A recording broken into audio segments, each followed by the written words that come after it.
Hello, I'm Rick Sinding. It's Friday, December 7th, 2018, here at the Eagleton Institute of Politics on the campus of Rutgers University. With us today for the Center on the American Governor is Joe Doria, who teaches a course here at Eagleton called Perspectives on American Government. And in fact, it's Joe's unique perspective that we're going to be calling on today, first as a member of the legislature and later as a member of the cabinet in the administration of New Jersey Governor John Corzine. Joe, thanks very much for joining us today. It's my pleasure as always, Rick. So for those very few people out there who haven't been following the Center on the American Governor really closely and didn't watch your interview on the archive of Governor Jim Florio, just for sake of redundancy, why don't you tell us a little bit about yourself, where you grew up, your education, how you got into politics. Give us the short version of your rise from the Board of Education of your native Bayonne to the speakership of the New Jersey General Assembly. Well, I grew up in Bayonne, still live in the city of Bayonne. My parents, my father was an immigrant from Italy with a third-grade education, loved to read, and got me interested in history and government. And my mother was born in New York City from Italian immigrant parents, and went to school in New York, and then married my father and moved to Bayonne. My education is basically a Catholic school education, a Catholic elementary school, which is no longer there, like most of them, Lady Assumption in Bayonne, Marist High School, which fortunately is still there, and then St. Peter's University, it was college at that time. I went on with a fellowship to Boston College, another Jesuit school, and had a pretty checkered academic career. After that, I went for a while to NYU, almost finished a doctorate, but then never wrote a dissertation. Went to Fordham Law, hated law. And I've now determined that was a very smart decision on my part to leave law school, and eventually got my doctorate in education from Teachers College, Columbia University. And I've been involved on and off with education, have taught both at the high school, college level, graduate level, and have been involved with government almost since I was in my 20s. Was that was when you ran for the Board of Education? That's when I ran for the Board of Education. Lost the first time, 1972. Won the second time, 1975. Served on the board. It was president of the Board of Education. Got involved in a lot of controversies. Got yelled at for the first time by a lot of people when I was Board of Education president, balancing the schools in Bayonne.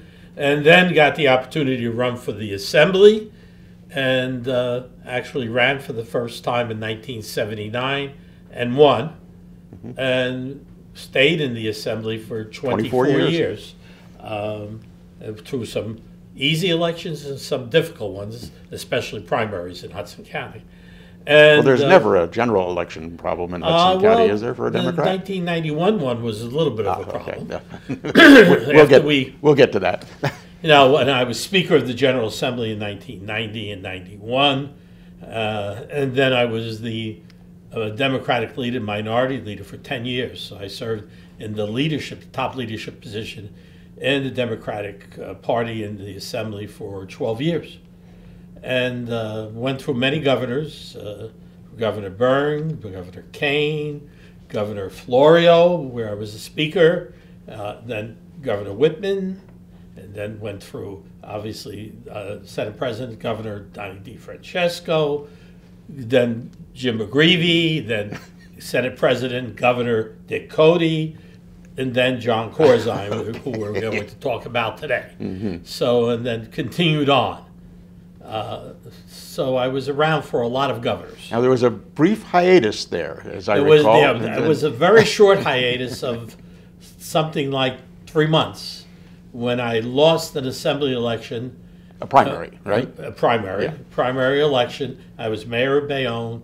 I went on the wrong ticket and lost that, but then due to some unfortunate circumstances, the Senate seat became open. And I then was elected to the Senate seat for 3.5 years. Were the unfortunate circumstances? Was the death of Mayor Glenn Cunningham, who had been the Senate president, and he died suddenly, unfortunately. And you were appointed to that position. I was appointed, then subsequently elected. Right. Okay, and so it's from that vantage point where you are now the sitting senator at the time that John Corzine comes into office. Right. It's about May of John Corzine's first term when I get appointed by the Hudson County Democratic Committee members in the 31st Legislative District. And I'm down in Trenton again now as a freshman member of the Senate. Okay, but well known for your years of experience in the Assembly. Definitely well known and definitely not quiet. Pretty outspoken. Well, there was plenty of opportunity to be outspoken in that first month or so of your going into the Senate, because right then and there in the first several months of Corzine's administration came the pitched battle among Democrats about the budget, his first Never budget. unusual. Democrats like to fight with themselves, and this was an opportunity to do that. The governor was new. He was coming not from the legislature. He basically was coming from the Senate, where the United States Senate. The United States Senate, not the New Jersey Senate. Right. And basically had come from Goldman Sachs as an outsider. And he was perceived by a lot of the members of the legislature as an outsider who had bought his way into the governorship. Was so the first budget, which brought mostly the Assembly and Assembly Speaker Joe Roberts into conflict with the front office and Governor Corzine.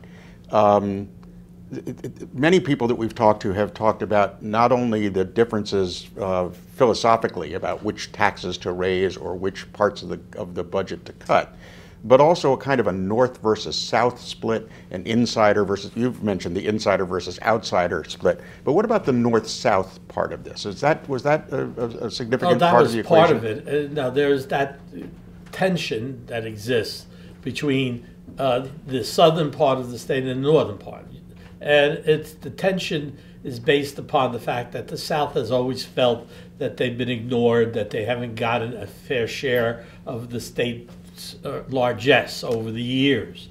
And approximately 30% of the state's population and the voters live in the southern part of the state. And they have always felt that they've been put upon. So the North-South conflict, we don't have a civil war, fortunately, but there is a conflict, a tension that has existed and it continues to exist. And that had a lot to do with what occurred in June of 2006. The real problem now, and again, the issue of taxes is another one, because and this goes back even to the Florio administration, and we spoke about it. The Democrats usually feel that the sales tax is an unfair tax, that it burdens poor people more because it's based upon what you purchase rather than what you earn. And so they feel that the income tax is a fairer tax, and that it burdens those who make more, the people in the higher income levels. Now, there's those who argue that, well, the sales tax is not on clothes, not on food, so it isn't as burdensome on the poorer people within the state and those who earn less. But there is that conflict, that philosophical conflict, and added to that was the tension between the North and the South. Well, there's also the assumption and perhaps the actual fact that wealthier people live in the northern part of the state and would be more burdened by an increase in the income tax than people in the South. Yeah, and there is that. But at the same time, Democrats want that income tax because right. Again, the party of those people who have greater needs, and the concern for those people of lower income has always been a part of the Democratic Party platform. And in New Jersey, being much more progressive about a lot of issues, that's much more of a concern for Democrats within the legislature and elected Democrats throughout the state. And the North-South thing just adds to it because the people in the South are poor. And so that conflict and the desire to try to deal with that conflict, and Joe Roberts was the first speaker from South Jersey in a very, very long time. I mean, he succeeded Albio Sears, and Hudson County. Hudson County. We had a speaker from South Jersey, Jack Collins, but he was a Republican. Right. A Democratic speaker from South Jersey was not something that had happened in many, many long years. And Joe Roberts was reflective of the desires to deal with property taxes and felt that any money that was raised through any new tax should be going not to the state budget, not to programs that are funded through the state budget, but rather to direct property tax relief, which was a legitimate concern of his, and something that should have been a concern of everyone. Well, and in fact, the compromise that was ultimately reached after the government was shut down for 5 or 6 days was to go ahead and increase the sales tax, but to use the proceeds from it directly for property tax relief. And that's what exactly did happen. And the property tax rebate, homestead rebate, whatever, they keep on changing the name. But the relief for property taxes then were the increase in funding through the compromise that took place. The other part here is the natural conflict that exists between the legislature and the governor, any governor, no matter who that governor is, whether it was Governor Corzine or Governor Florio or Governor Whitman, who had conflicts with the Republican leadership and the Republican legislature. It is a natural tension. You can call it a negative tension or a positive tension. I call it a positive tension because there's a need to not always go along. And I learned that very much when I was speaker. And you need to follow the governor's lead and work with the governor. But at the same time, you need to exert the influence of the legislature and the ideas that the legislature has. And sometimes they're not exactly the same with the governor of your own party. So that tension also lent to the problem that occurred in June of 2006 and into July, when the government was closed for a number of days. There may have been one other source of tension, and that would have been in the House that you were then serving in, the Senate, which was headed by Dick Cody, the Senate president, who had been serving for the previous 2 years, the last 2 years, or I guess last year, of the McGreevey administration as the acting governor or / governor, because at the time New Jersey didn't have a lieutenant governor, and therefore the Senate president became the governor at the time at which the sitting governor would have either resigned or died or left office. And there was a groundswell. There were a large group of people who expected that Dick Cody should have been the Democratic nominee for governor in 2005. And John Corzine came in, wrapped up all of the county chairs to support him. Cody didn't run, but there were certainly rumors of a kind of a festering disappointment within the Senate about the fact that Dick Cody didn't get the mantle that he deserved. Well, I think it was more than in the Senate. There was a lot of people, both elected and unelected, who felt that Dick Cody had done a very, very good job as governor during the period of time he succeeded Jim McGreevey, who resigned, and that he would have been the logical choice for governor, except for the fact that Governor Corzine came in and was able to tie up the endorsements of a lot of the county chairmen and was very successful. And then Dick Cody, Governor Cody, realized that at that point it was not smart for him to run. You don't run to lose, you run to win.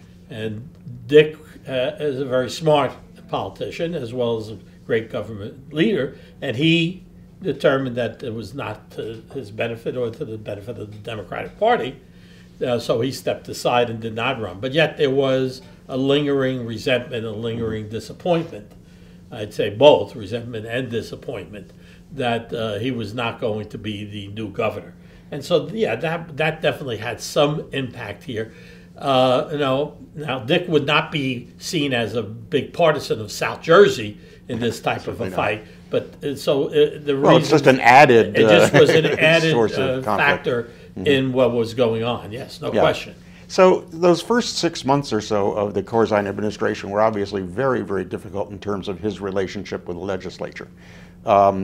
Yet almost immediately after the budget impasse was broken, he proposed a special legislative session on property tax relief or reform on creating a steady source of revenue, on substantially reducing the size of the government workforce, on appointing a comptroller to oversee state finances, all of which would seem to fit in fairly nicely with the progressive agenda of the Democratic legislature. And it did, and it did. And the legislature worked with him on some of these. We did create the position of controller, which was a very good concept and has worked very well since then. So that was one of the things that everybody seemed to have a great deal of support for, and everybody thought was a very good idea. And that did, with a number of amendments, but that always takes place, the amendment process. The legislation did go through to deal with that issue, and everybody tried to work together. But again, there was that tension in dealing with the special session. And one of the things that also we were dealing with during that period was the school funding formula, which we're always dealing with. And I was pretty intimately involved in that process. Well, you had been involved, as I recall, in the 1990 the Quality Education Act, which created a great deal of controversy. We needed to come up with a formula that was going to meet the approval of the state Supreme Court. The formula had not been fully funded, which has always been a problem. It did not necessarily meet all the requirements of the various Abbott decisions. And as you know, there were so many, one following the other, by the courts, trying a number of different things to create a better quality school system for the students in the Abbott districts, the 30 Abbott districts that existed. And so there was a great deal of time spent on trying to determine what was the best way to fund education. And that started almost immediately during that period of time we were dealing with the property taxes and passing the control legislation and looking for funding. And we had a number of hearings of a joint committee dealing with what other states were doing, how do we go about it. And after a great deal of time, and one of the last things I did in the legislature was work on that formula, the formula that's presently in effect, which really changed the way school funding was going to be allocated in New Jersey. Rather than allocating on geographic areas, which had been what was being done traditionally from the original Botter decision, and going through Abbott versus Burke. Well, first Robinson versus Cahill, the Botter decision, right? Robinson versus Cahill, through Abbott versus Burke, and all those decisions. Everything had been funded. The funding was by geographic area, based on the school districts. We determined through the various hearings that were held, that the best way to do it is to have the funding follow the student, which is the right way, because the student is the one that's in need. It's the inequality of education that the student's getting, not the inequality of education that the school district or the town is getting, but the students are the ones that are losing, so that the determination was made that the funding should follow the student, and a new formula was put together to do that. Yet the underlying principle in both Robinson versus Cahill and Abbott versus Burke was that school districts in poorer areas did not have the tax base necessary to support the students. So that was the equalization of the school aid that I had understood was the way in which the school aid is tied to what the amount of money spent on the student. So it's still, the question of equalization is important, but more important is how much money is there behind the student? How much money is available to provide the services to the student? So the basic concept of the poverty of the town or the school district is there, but the more important issue is how's the money getting to the student? So there's a floor then of how much each student should be based upon their unique needs, based upon questions such as special education. Do they have disabilities? Do they speak a foreign language? those types of things that are uniquely the needs of the students. How do they score? How low are they scoring on the test? Free and reduced lunch, very important, because if a child's receiving free and reduced lunch and breakfast, then they're poor. Then they need more attention. They need more money to develop the programs that improve their education. So the formula now factors in all of those different components within a school district. So the number of students who qualify in each of those categories? Right. The primary one is free and reduced lunch, and the other categories then enter into it. So that it's the student. The money goes behind the student. And one of the last things I did before I left the legislature, it was to work, and then even after I had left the legislature, to work to get it passed. And we did succeed in getting it passed with Democratic votes. It's one of the few formulas that passed bipartisanly. There were Democrats who voted for it both in the Assembly and the Senate because their districts received additional funding because of the number of students within the district. They weren't the old Abbott districts. A place like Hamilton Township has a lot of poorer students. It's perceived to be a wealthier town. Yeah, a Trenton suburb. Right, a Trenton suburb with a lot of the people who move out of Trenton moving to Hamilton. But in the end, that whole delegation, Republicans at that time, voted for the new formula. So that was one of the big agenda items that the Corzine administration had that was very successful. That actually there was an accomplishment occurring, and the formula, once it was created, following the students, it's gone before the court a number of times, and the Supreme Court has never said it is unconstitutional. Right. It supports it.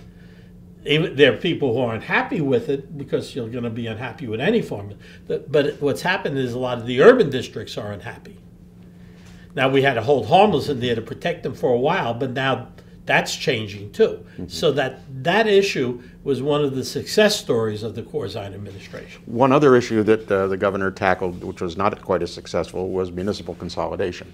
That was part of that special session as well, and in fact every governor that I can think of has talked about the need to reduce the number of municipalities, reduce the number of school districts, yet every initiative that comes along to do so runs into, is it home rule, is it local control, I live in the town, the only town in the last 60 years to consolidate, the Princeton Borough and Princeton Township. But aside from that, there have been movements in Hunterdon County to regionalize the entire school districts and so forth, but none of this ever seems to take place. Again, this is something I got intimately involved in when I became the commissioner of the Department of Community Affairs in 2007. Right, we'll get there in a moment. So, but if you want to talk about it, I can, because I spent a lot of time. Let's talk about that issue. Time dealing with this. I mean, you have to get a primer on why New Jersey is the way it is and why we have over 560 municipalities. The primer is Alan Karcher's book, Multiple Municipal Madness. If you read that, you realize that over time, in the late 19th and early 20th century, the state continued to divide itself up into smaller and smaller units of governance. While places like New York were doing annexation movements and annexing Brooklyn, Boston was annexing Charleston, the bigger cities were getting much bigger.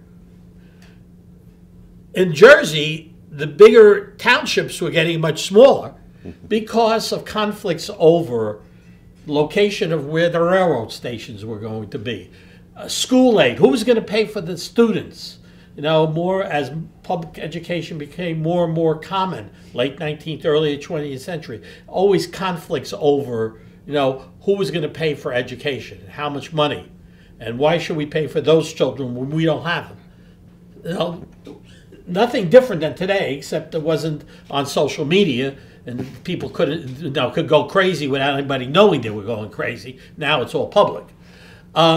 So New Jersey kept on splitting, and then there was family feuds in towns, and so we created our own problem by dividing up rather than bulking up. And the difficulty is that there is historical reasons, historical conflicts that come up when you try to bring municipalities together. And then there's, employment issues, taxation issues. All of this comes into play. We created a commission under the Corzine administration that I was very intimately involved in creating. And we brought people together and municipal officials, and we talked about how we can do this. But in the end, it's all talk, because unless there is a desire on the people within the municipalities to come together because they see they're going to be a positive impact on their taxes, or they believe there will be. The bigger problem is it may result in decreased taxes, municipal property taxes. Princeton should be evidence number one. But people don't believe it, and they don't want it. They don't. Why should we? We have our police. They do a great job. The town next door, they're all idiots there. They don't know what they're doing. And besides that, they have more crime than we do, and we don't want to be part of them. And now I can think of 1,000 reasons for why the municipalities don't get together. I can think of 1 or 2 why they should get together. Most of all, money. Absolutely. But in the end, they vote against the self-interest. They don't see it that way. So they vote for higher property taxes. They vote for higher property taxes because they don't want to break tradition. They don't want to be tied. They look at the town next door. They don't want to be bigger. They don't want to have the problems the bigger towns have. And so not only do they not want to merge, in some instances, look around Patterson, they changed their name, right? Yeah. It's Woodland Park, not West Patterson right now. Elmwood Park, not East Patterson. That's right. They have a lot of parks around Patterson, but they don't want to be part of Patterson, even though it's mostly the people who came out of Patterson who live there. But they moved out of Patterson, they don't want to be part of Patterson. And that's true of Newark, that's true of Jersey City, that's true of Elizabeth, that's true of Camden. But certainly not so of Jersey City anymore. Not Jersey City anymore. The world has changed. It sure is. But no, Jersey City is a unique situation. You're seeing that pretty up close. I'm living in Bayonne. Yeah. Back in the 1930s, Frank Hague wanted to merge Bayonne into Jersey City, and the people of Bayonne fought it. There was actually an election in Bayonne for mayor, and the slogan of the man who won at that time was Bayonne rule, not Hague rule. Wow, I didn't know that story. Okay? That's very interesting. So, and he won. And then once he won, he eventually got indicted for promoting prostitution in Bayonne. And his family and he had to spend a lot of money to prove he was innocent. My goodness. So the point being, there is history. There's history all over the place. And you can go to every town and talk, and the people, you can talk about consolidation, and it works. As you said, Princeton Township, Princeton Borough. But these little towns want to maintain their identity and their integrity, they believe. Identity is related to integrity, and it's related to things like who's going to run our police department. Now, what schools? Same problems with school districts. Well, the schools, same thing with the school districts. The schools are particularly interesting because there are more school districts in New Jersey than there are towns. Because if you have 2 towns that are neighboring towns, each of which has a K through 8 school district, and then they have a regional high school district, that's 3 separate districts for 2 towns, and there are a ton of them all around the state. And the fight there is the cost of regionalization. That a lot of the regional districts want to separate because they fear the manner in which the money is required, that the allocation of the expenses is unfair. And they're paying too much. So you've got big fights going on there to unregionalize. When you have schools, you have some school districts where you have one elementary school, K to 4, not K to 8, K to 4 with maybe 300 students, and they don't want to merge with the next door district that only has maybe 1,500 students. Even though they're paying a superintendent of schools, which they wouldn't need if they were regionalized. Absolutely, and a business administrator. Yeah, I mean, it is a psychological issue. It's a historical issue. There's a history to it. There's a psychology to it. It goes well beyond government, and it's a problem that is very difficult to solve because of people's beliefs. And today it's going to be even more difficult. When you didn't have social media, you could at least have a chance. Today with social media, there's no chance, because anybody could say anything on social media about anything that's going on, and that immediately people believe. Whether it's true or not. Whether it's true or not, Right. of course. And people believe it, and so then, that somebody can say, well, the reason why they want to bust 2 towns of mayors is the mayor wants to be more important so he can run for, whether it's true or not. It's dead. Let's talk about one other major initiative of the Corzine governorship, which was asset monetization. I think that's everybody's, for those who are viewing this, the eye roll is just about everybody's reaction when they hear that phrase.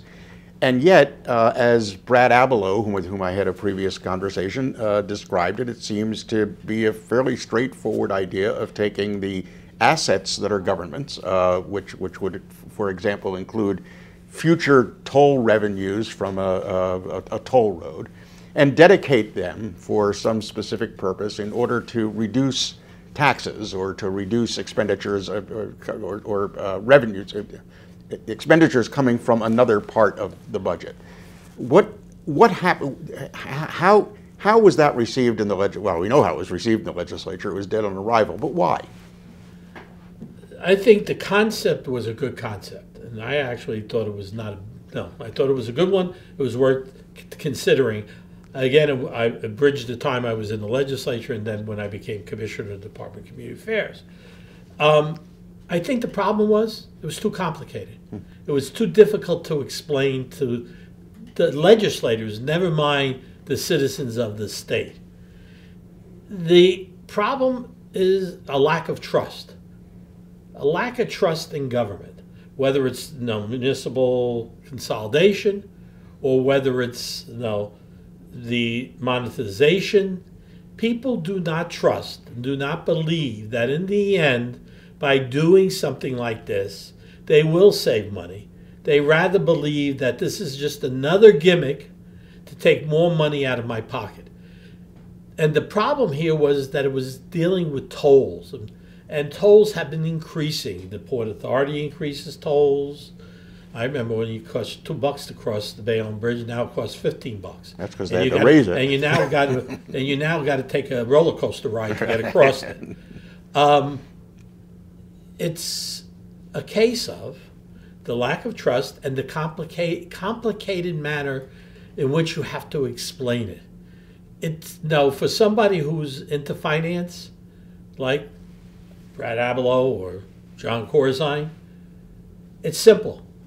But for John Q. Public, Jane Q. Public, it's very complicated. The concept works, but they're worried that, okay, so we're going to take the tolls, but that means we're going to raise the tolls now, and then we'll raise them again when we need more money. And people feel that they've been taken, like just now with the gasoline tax. There was a inflationary cost, so that if the cost of gasoline goes down, the tax goes up because you have to raise a certain amount of money. Well, that people don't trust that. And then they see something like that and they say, see, we told you, they're going to keep on raising that tax. They're going to keep on raising that toll. So when the governor went out, and he did a good job of going out and meeting with the people, holding town meetings, trying to explain it, the result was not a positive one because people just did not trust, did not believe, and most of all did not understand what he was trying to do. Now, we've done it recently in a number of things, like the lottery being dedicated to the pensions. Mm-hmm.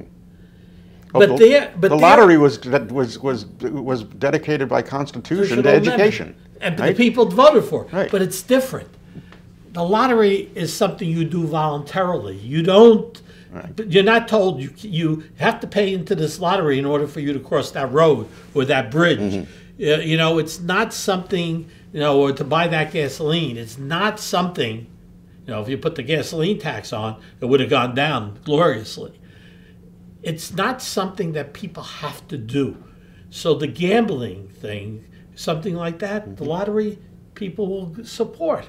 Because it's the ultimate regressive tax. Yeah, but it's a voluntary regressive tax. Right. I never bought a lottery ticket in the last maybe 15, 20 years. I know I'm not going to win. You know, it's you voluntarily buy a ticket. Now, you buy tickets? I do not. Okay, you don't either, see?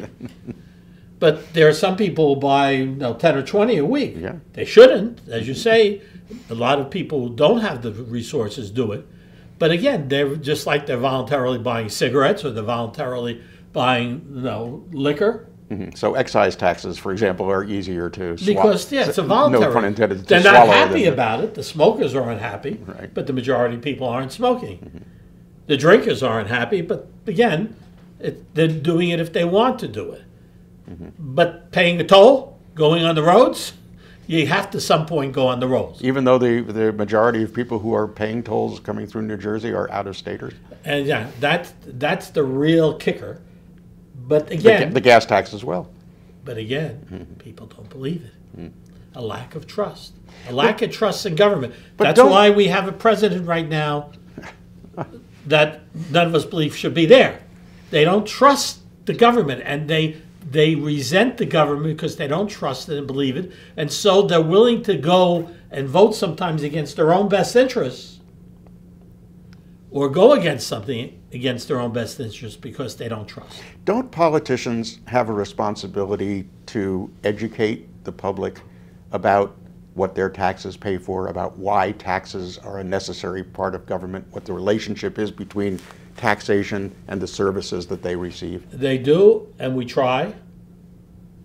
But given all the other noise that's out there, students in schools, in high schools and colleges don't understand, and they're supposed to be taught this. Nobody's taught civics anymore, don't get me going on that. Nobody knows about government because we don't teach it. We spend a lot of time on a lot of useless stuff, and everybody's looking at their phone all day long. I have a 19-year-old. I can attest to that fact. They don't know, and they don't take the time because they don't have the interest, and they're too busy earning a living and paying attention to what the Kardashians are doing next week and what they're wearing and what's going on with the bachelors and all that other useless knowledge, but they don't pay attention.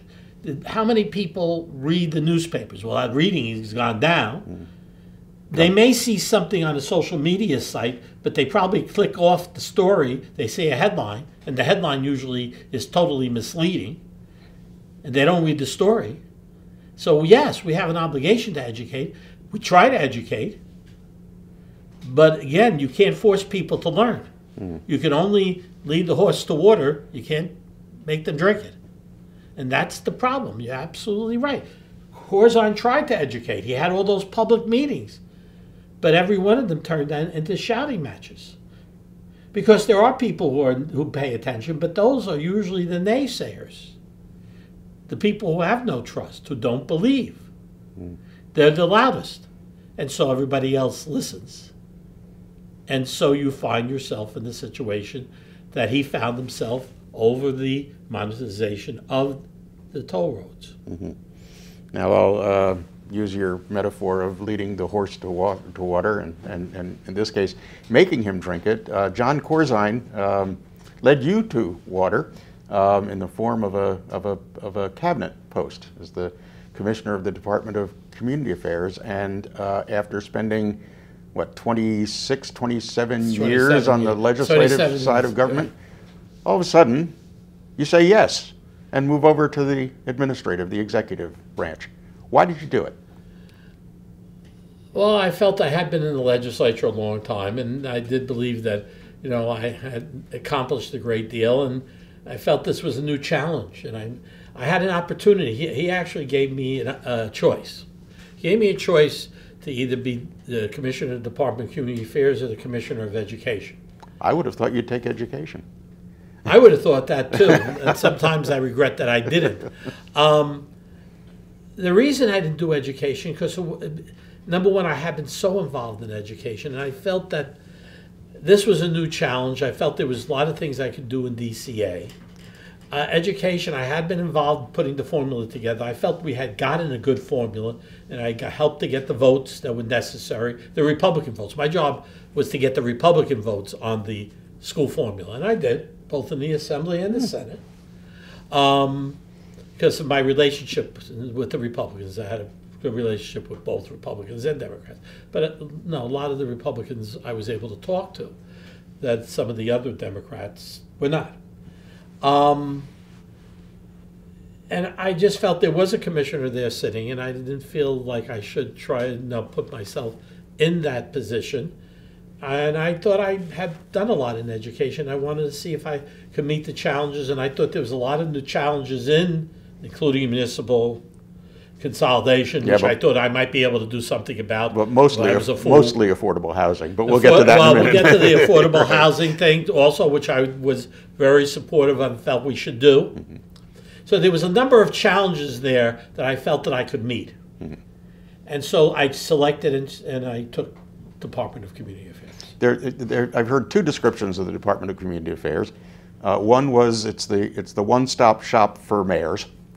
Absolutely. The other, which I'll attribute because he's no longer with us, to the late great Dick Leone, who referred to it after maybe the second or third year of its existence as a spendthrift patronage den. I don't agree with Dick Leone. I respected Dick Leone. Didn't agree with him a lot of times. He again comes from the more elitist school of politics. I come from the very practical, down to earth. No, the general public's point of view.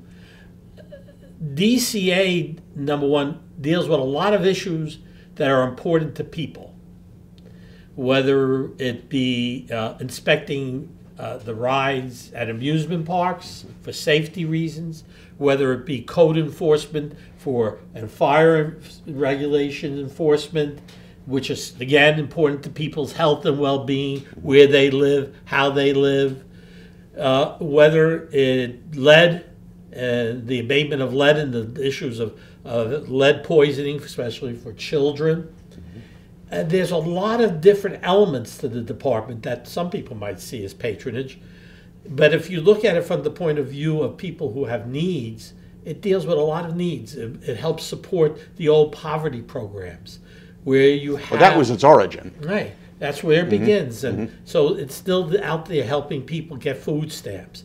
Providing services. Energy assistance. Funneling the money from the feds and getting it to the local people who need energy assistance. So these are all things that are important. And it also deals with the municipalities, make sure that they're running properly, that their budgets are done in a proper manner, that money is not being wasted, that it's an oversight function, local finance board. So there are so many elements. The problem with it is it is so diverse. It's the dumping ground where everybody else didn't want or didn't figure out where it goes. So lead might be in health, but health said, well, that's more of an inspection issue. We don't want to deal with it. So that everything that nobody else might want, but yet is necessary and should be done, DCA has to deal with, including giving out municipal aid, which is another important part of the job. But which also could be done by Treasury, for example. But Treasury, excuse me, Treasury is much more of a green shade operation. It's more about watching the money and seeing where the money goes and how much money should be going. Whereas DCA is more about seeing where we give the money and what needs there are and how should those needs be met. It's a different function, totally different function. I think, and maybe in defense of Dick Leone's point, the origin of the Department of Community Affairs was in Paul Ilvisacker's brain, the brains behind putting it together, was that this would be the way in which Lyndon Johnson's Great Society programs would be paid for at the state level. Right. Funneled through DCA. That's the initial purpose. I agree wholeheartedly. And then as the anti-poverty programs and other parts of the Great Society began to subside and dissipate, that the need for a separate Department of State government to function in that capacity was limited. But what ended up happening is that a number of other programs were created that necessarily had to be housed, like energy assistance. Mm-hmm. You know, we don't have a Department of Energy anymore, so energy mm-hmm. went to, you know, the various components, housing assistance, you know, dealing with the issue of affordable housing, dealing with Section 8. Mm-hmm. All of those things had to be put someplace. So the Department of Community Affairs took over different functions and continuously. It is the most adaptable of the state departments. And, you know, as new functions, new needs of society occur, for example, amusement park inspections of rides, which became a big issue, they had to go someplace, so it went to DCA. You know, so DCA became a catch-all for programs that were necessary for the benefit of the public, the general citizens of the state of New Jersey. Now, certainly the activity in which the department was engaged while you were there that was front burner was affordable housing. The infamous COA, Council on Affordable Housing, was in but not of the department? It was in but not of. There's a lot of things that, like HMFA, right. Mm-hmm. Housing Mortgage Finance Agency, right. is in but not of. There's a lot of, one of the things that DCA had a lot of, again, because right. it was a catch-all, was agencies that were in but not of, where the commissioner, mm-hmm. as commissioner, I sat as chair of about 10 to 12, I even forget how many, various outside agencies that were in but not of mm-hmm. the Department of Community Affairs. Now, carrying out the policy of affordable housing, which has its origins in the Mount Laurel ruling, which has Mount Laurel 2 and Mount Laurel 3 and then so the forth. Legislation, the COA right. legislation that was created in the 1980s to try to deal with the Mount Laurel mm-hmm. and was created actually to protect the municipalities who were screaming about the obligations that were put upon them. That council was there mostly to try to come up with a fair means and something that would meet the court's approval. So I was mm-hmm. again dealing with an issue that the courts had said the state wasn't meeting in a proper manner, mm-hmm. and the purpose was to try to come up with a new plan. Right. And we did develop a new plan that almost was going to solve the problem, but again, we got caught up in the politics and the lack of understanding, and everything gets caught up in that. And we did do a new bill. Joe Roberts worked very diligently with Bonnie Watson Coleman and with the department, with myself and the people in affordable housing at that time to deal with the problem. Was this primarily the bill to eliminate regional contribution agreements? And we got rid of the regional contributions. Which we should explain was a means by which you could buy your way out of your affordable housing obligation. Right. Basically, what had been created through COA was that if you built a project, and you should have affordable housing units in that project. There was a set percentage that the set percentage that you should have. So if you couldn't do it in that project for whatever reason, and some of them not really legitimate. Well, mostly it was they didn't want to. They didn't want to, right? That's why I say mostly right. not legitimate. You could pay $25. Then it became $30,000 per unit into a regional contribution, which then the receiver of that regional contribution, which was a community that needed to do affordable housing, would receive that money and could use that money for either new construction or renovation of affordable housing.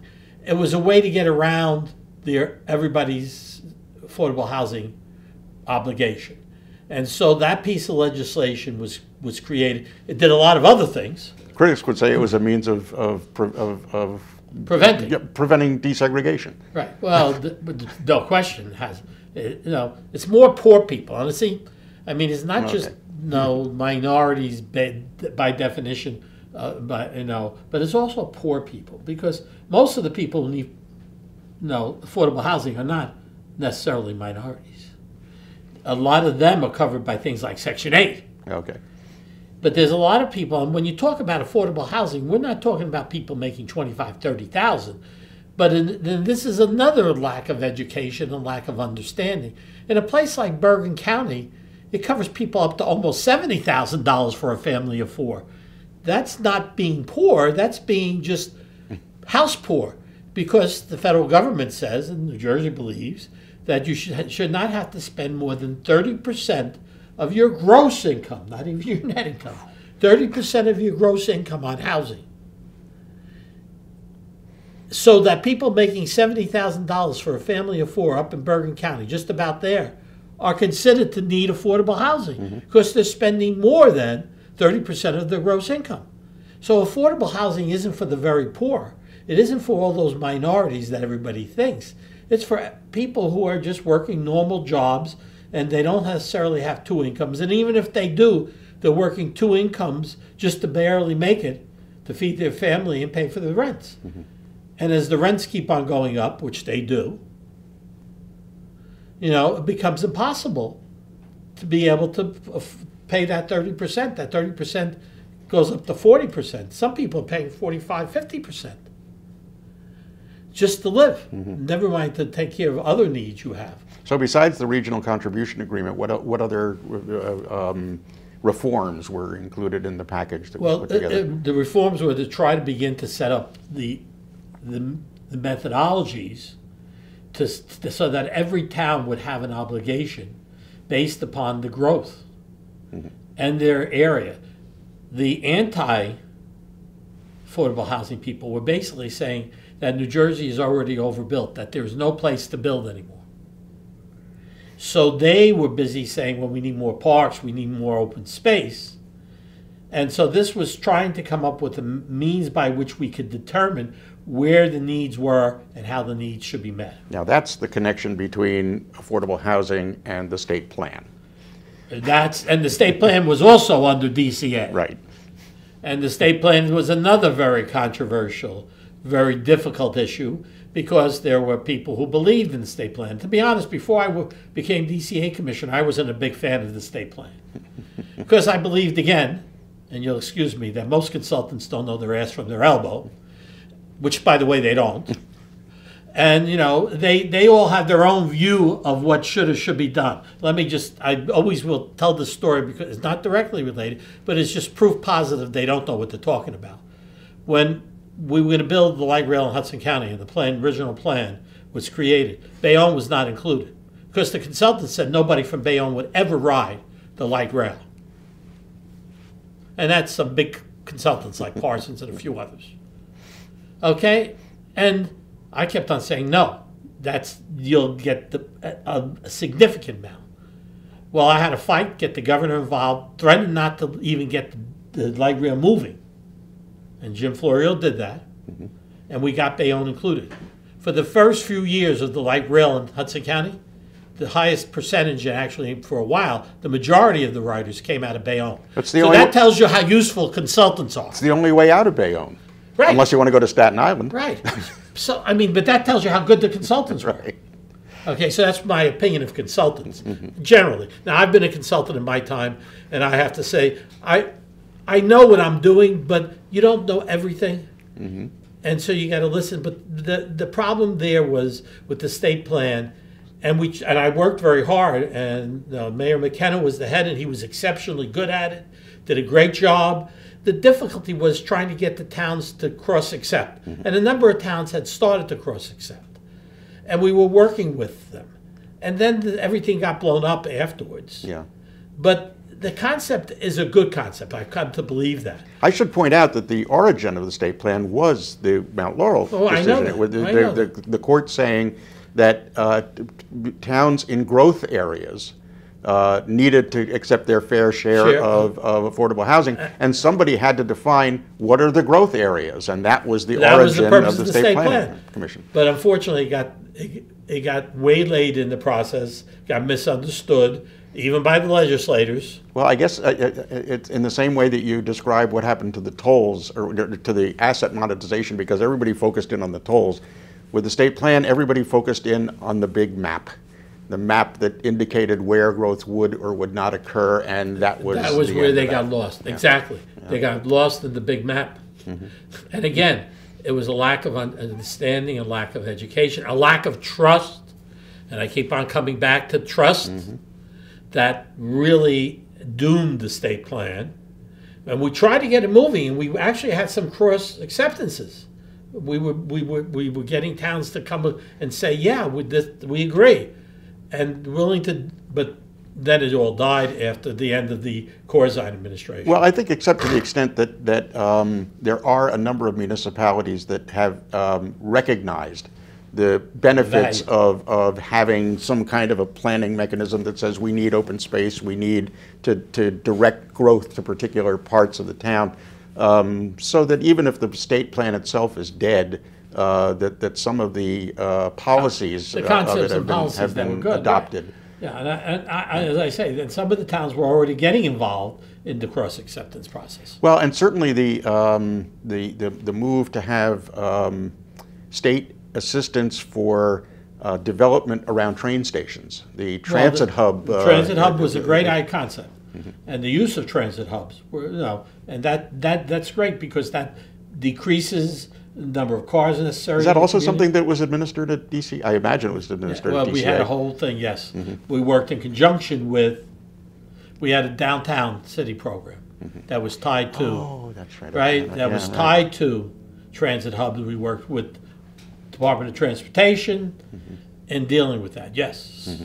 But the downtown city program, which was a big program now to rebuild downtowns, which are usually tied directly into transportation. And so that was another. I mean, the areas DCA covers is amazing and confusing. When I have been in the legislature, 27 and a half years, and I didn't know everything that was going on in DCA until I walked in. What's your general recollection or reflection on the year and a half or so that you spent as a commissioner in the cabinet of a governor rather than as a legislator observing those activities? Well, one of the things I saw was that there was a lot of work going on at the executive level that you don't appreciate at the legislative level. Governor Corzine had some very good ideas on issues. They put in the whole the transit hub program, which is a little different than the transit village program. And he was working to get a lot of those things done. I think the problem was just trying to get his and the members of the administration's hands around it. And he had some very good people in the departments, but it got lost sometimes. And he got lost in like the monetization to the point of everything else getting not as focused upon. And that's what happens when you suddenly get a major issue you're trying to push, and there's so many other things happening at the same time. So, I mean, the cabinet meetings when he was in was good, but a lot of times he was just at the beginning of the cabinet meetings, and then he had to leave because he had other commitments, and they were beneficial to a degree. But the one-on-ones were better. Well, cabinet meetings aren't where policy is established. Definitely not. Definitely not. I don't think in any administration. No, but I think there should be more to them. I mean, as a mayor, when I was mayor of Bayonne, I would have all my directors coming in, and I'd spend time just going over what was going on and getting, saying this got to get they're more direction. Now, it's easier, town 65,000, much easier than a state of 8 million, 9 million now. But the point being, you need to actually get everybody moving in the same direction. Within the department itself, as the chief executive officer of a department of state government, how much time are you spending thinking about and working on the development of policy, and how much time are you spending simply putting out the fire of the day? 75, 25, 75% putting out fires, dealing with immediate issues. 25%, we were able, because I was spending time on COA, I was spending time on HMFA, I was spending time on the the whole issue of the state plan. So we spend time on those issues because those were planning issues. Meadowlands Commission. I think that's a higher percentage than most of the cabinet officers whom I've interviewed over the years. Yeah, no, I was able to do, but I understand. You know what I'm saying? Number one, I had things that had to be done that way, and I was more interested in that. Now, by putting out the fires, you can get done, and I used my chief of staff to do that, and I had my directors doing that. So when I met with the directors, of the department, I would able to get things done. And and when I would meet with different constituencies and all, that would be, I'd be trying to do both dealing with the problems, but also dealing with planning. So if I was meeting about a problem that COA was having, I'd be then talking about, well, how are we getting going on this? What are we doing? How are we tying HMFA in to get, to use the federal money to build more affordable housing units? So trying to tie, the biggest problem is to understand that everything's interrelated, that all of the issues actually relate to each other, and that your job is to try to expedite people through the process while at the same time making sure you develop policy that not only expedites the problems, but also helps to move everything forward. So it's the integration process that I consider part of the planning. The ability to integrate all of the different separate parts of some place like DCA, which seems so disparate, that you can get it together. And we did that. We were doing that. HMFA is very important for affordable housing. It's a housing mortgage finance agency, and it deals with a lot of housing, general housing, but the money there, you can work with the developers who want the money to make sure you can get some affordable housing and use the federal, money that's coming in to do that. You briefly started to touch on the Hackensack Meadowlands. Perhaps the one positive example in New Jersey of region. Well, no, I guess the Pinelands are as well. Pinelands, but the Meadowlands was much more, developed in the sense that it had existed longer. The plan had been developed at a greater amount. You had tax sharing among 13 municipalities, which is disappearing. The Christie administration has basically now stripped all of that because the towns didn't want to do it anymore. And then now I was trying to figure a way to do it because the people that paid in weren't happy. The people that got the money were very happy, but the people paying in weren't. And then the whole zoning part. Remember, they also controlled zoning. So today it's a blending of the Sports and Exposition Authority and the old Meadowlands Commission. When I was there, the Meadowlands Commission was independent from the Sports and Exposition Authority. And now, some of the mergers has, I think, been an improvement. Other parts, I think, has got the old process at the Meadowlands Commission has gotten short shrift. So we've dealt with a lot of the concerns that the municipalities had, and some of those were legitimate, some of them maybe not as legitimate. But it was a good example. I agree with you. And again, it was of but not in the department. So I chaired the Meadowlands Commission. Now, your experience at DCA, which brought you into the cabinet, brought you into a different relationship with John Corzine than you had with Brendan Byrne, Tom Kane, Jim Floria, all the way up to and including Corzine, all the governors that you dealt with. But do you have a sense, based upon your experience both on the legislative side and the executive side, of the differences in either temperament or management style between and among all those governors? I mean, starting with Corzine, how would you describe his management style, and how would you compare it, to the extent that you were involved with other governors, in how they functioned and operated? Corzine was much more of a executive approach, having been an executive ago. He was not as hands-on, not as intimately involved, which most governors aren't. So it wasn't unusual. But he was much more, of the business executive approach to, okay, you're a commissioner, you run your department. If there's any major issues, come to me.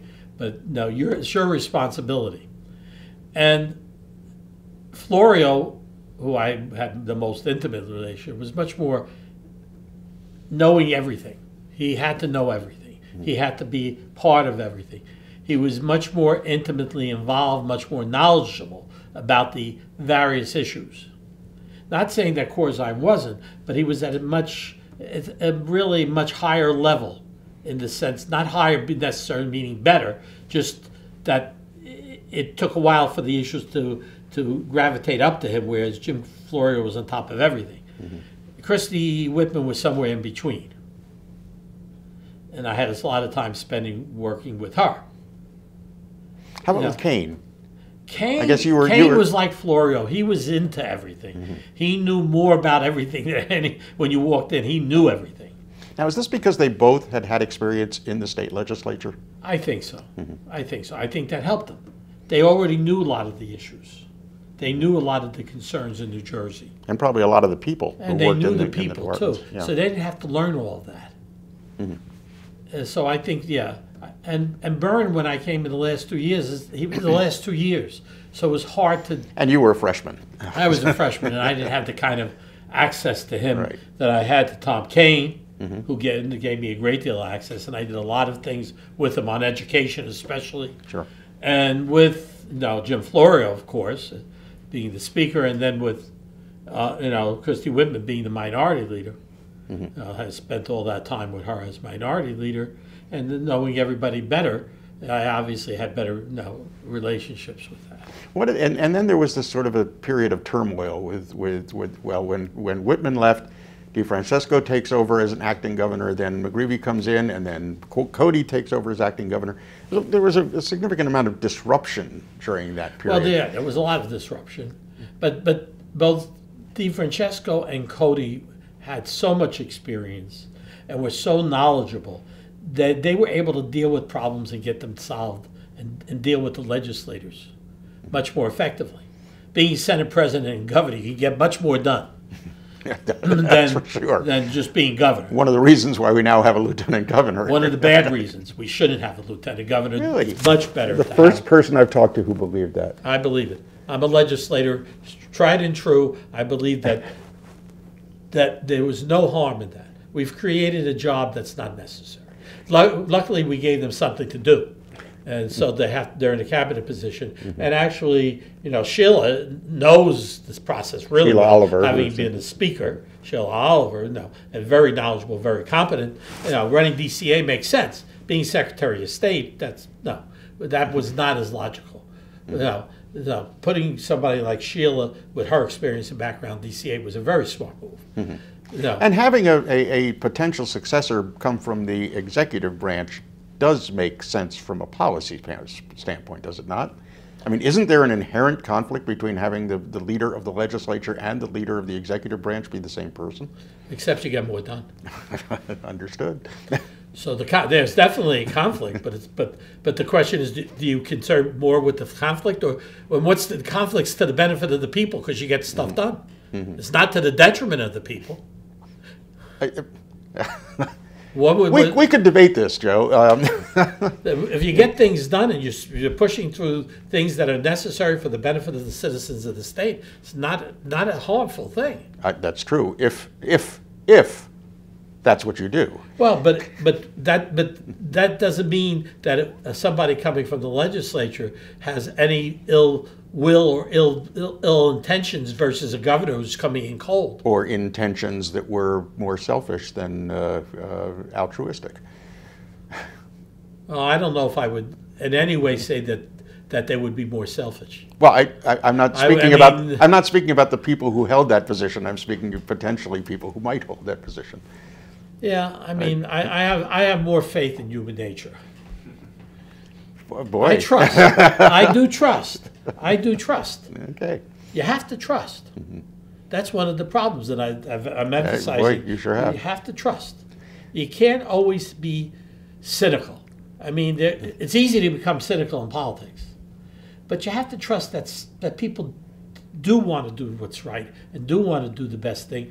I don't think you spend your life in a position and work in government with not having good intentions. Now, sometimes they may get abused, and sometimes you might do something that's stupid, and everybody does something that's stupid. But the question is, do they really want to do something that's good? I think so. I do want to ask you about one other potential conflict.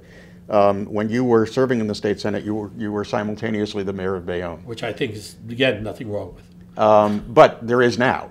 Yeah, there wasn't. I disagreed with that. Okay, it was in fact during that period of time that the law was passed to prevent dual office holding. Right. But grandfathered folks like you in. Actually, it passed after I left and went to the town. Oh, okay. It didn't go through when I was there. Let me assure you. You don't consider that a conflict? No. I, again, consider it an ability to get more done for your constituents. I was able to get more done. What about the fact that you're in essentially double dipping and padding your pension? That is something that is could be called questionable, and it does have some questionable perceptions by the general public. But the ability to get the job done, both jobs done, is much greater to do that. And you're not making that much more depending upon what some mayors make nothing. I mean, some mayors make $15,000 and they got 49 as a legislator. Whoopee, now they're making 54. Right now they're recommending in New York the legislature make 130,000. So that I don't see it as being, I think most government officials who are doing a good job are being paid less than they should be paid. That's a real problem, in the sense that you wonder why sometimes there's corruption. Now, when you look around and you see what work and what knowledge and competency people have, it's not something that ever bothered me, but I think there's some legitimate concern that you're paying people below what they should get paid. Now, in New Jersey, we're not a full-time legislature. In New York, they're not really either. But no. The final issue is, what can you do for your constituents? What can you get done for them? As a mayor and as a legislator, I was able to get a lot more done. There would be no light rail in Bayonne if I hadn't been there. But now, I wasn't a mayor when I got that done. But I understood Bayonne intimately to be able to do that. That's why I became a mayor, because I understood Bayonne. And the people elected me with a 57% majority in an election with 4 candidates, including 2 incumbent, 1 incumbent and 1 previous incumbent. The point is, you have to have the people's belief in you. You have to have trust. If you don't have trust, and you don't get the job done, the most important thing that any politician has is their word, their own moral compass, and the ability to have their constituents believe in them, trust in them, and for the elected official to then live up to what the people believe and trust. If that doesn't happen, then the system doesn't work. And that's why I don't see a conflict. I can't think of a more eloquent statement on which to end this conversation than that. Anything that I should have asked you that I didn't? Any recollection that you have? We covered some of the high points and low points. Well, I appreciate your spending the time with us today, Joe Doria. Thanks. Thank you. Thank you.